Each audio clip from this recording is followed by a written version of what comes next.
Ulishawahi kukosewa sana, ukatamani kulipiza kisasi kwa maneno makali, lakini badala yake ukakaa kimya? Unajua nini kilitokea kwenye ubongo wa yule aliyekukosea? Leo nakupa siri nzito. Ukimya wako ndio silaha hatari zaidi. Na hizi hapa ni saikolojia 7 zinazothibitisha hilo. Kama unapenda kujenga thamani yako, bonyeza subscribe sasa hivi na tuingie darasani. Saikolojia ya kwanza, hofu ya giza la kutojua.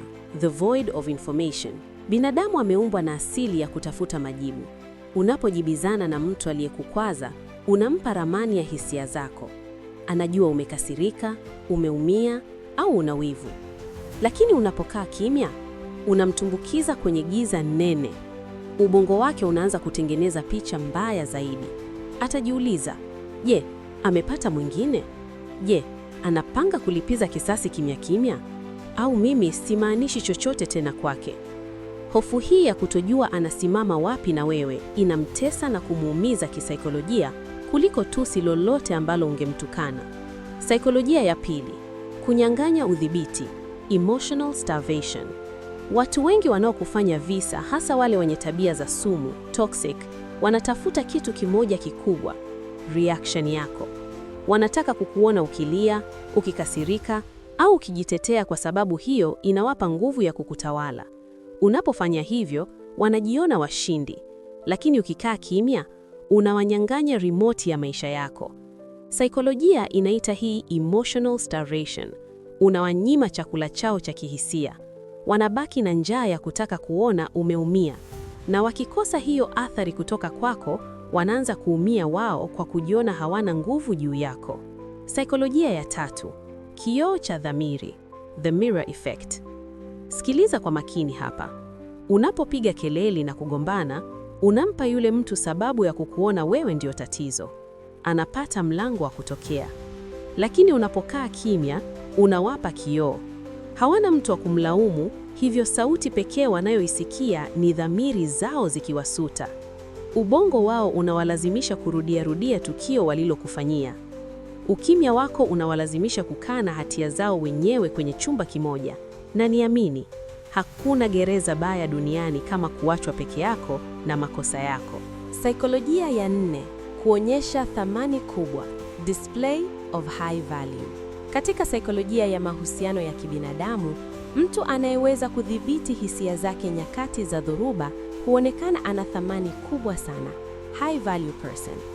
Ukimya wako unawatumia ujumbe wa wazi, bila kutamka neno. Unawaambia, kiwango changu ni kikubwa mno kushuka chini na kushindana na ujinga wako. Hili linashusha sana ego zao, linawafanya wajione wadogo, duni na wasio na maana mbele yako. Wanagundua wamepoteza mtu ambaye yuko kwenye ligi nyingine kabisa. Saikolojia ya 5, kutengeneza hisia ya kukataliwa, illusion of rejection. Ukimya unatafsiriwa na ubongo sawa na maumivu ya kimwili. Unapomkaushia mtu kabisa, unamwambia kwa vitendo kwamba haupo tena kwenye kalenda ya maisha yangu. Hakuna hisia inayoumiza na kumfanya mtu ajione hana thamani kama hisia ya kukataliwa au kupuuzwa. Hili linaamsha hisia za upweke mzito. Wataanza kuhisi wametupwa, kitu ambacho kitawafanya waanze kukufuatilia kwa siri, kuangalia status zako au kuulizia habari zako ili tu kuthibitisha kama kweli umeweza kusonga mbele bila wao. Saikolojia ya 6, kutotabirika huzalisha uraibu, unpredictability breeds obsession. Watu huvutiwa sana na vitu wasivyoweza kuvielewa. Kama kila ukikwazwa unalalamika, unakuwa kitabu kilichosomwa na kumalizika. Hakuna jipya. Lakini ukimya unakufanya uwe fumbo. Mtu aliyekukosea atashinda akifikiria, ana mpango gani? Kwa nini halalamiki kama zamani? Kuna mtu mwingine anamshauri? Kufikiria huku mfululizo kutamfanya awe obsessed na wewe. Bila kujua, anajikuta anatumia 80% ya muda wake kukuwaza wewe kuliko anavyojiwaza yeye mwenyewe. Saikolojia ya 7, kubadili uelekeo wa nguvu, shifting the power dynamic. Mwisho kabisa, ukimya unahamisha mamlaka na taji. Aliyekukosea alijiona yuko juu, alijiona ndiye mshikilia usukani. lakini unapompuuza kwa ukimya wako, anajikuta yuko chini akihangaika kutafuta attention yako. Saikolojia inaita hii power shift. Unabadilika kutoka kuwa mwathirika na kuwa mwamuzi. Sasa wao ndio wanasubiri kwa hamu huruma yako, wakitamani angalau utume hata message moja tu ya lawama ili wapate amani, lakini wewe unawanyima hiyo fursa. Ukimya sio udhaifu.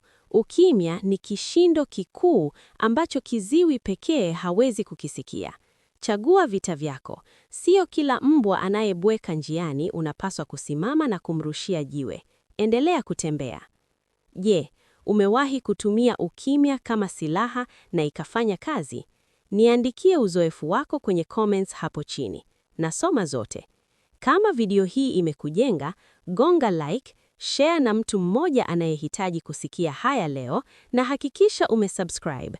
Hii ni Fikra Chanya. Asante kwa kutazama, tukutane kwenye video ijayo. Peace.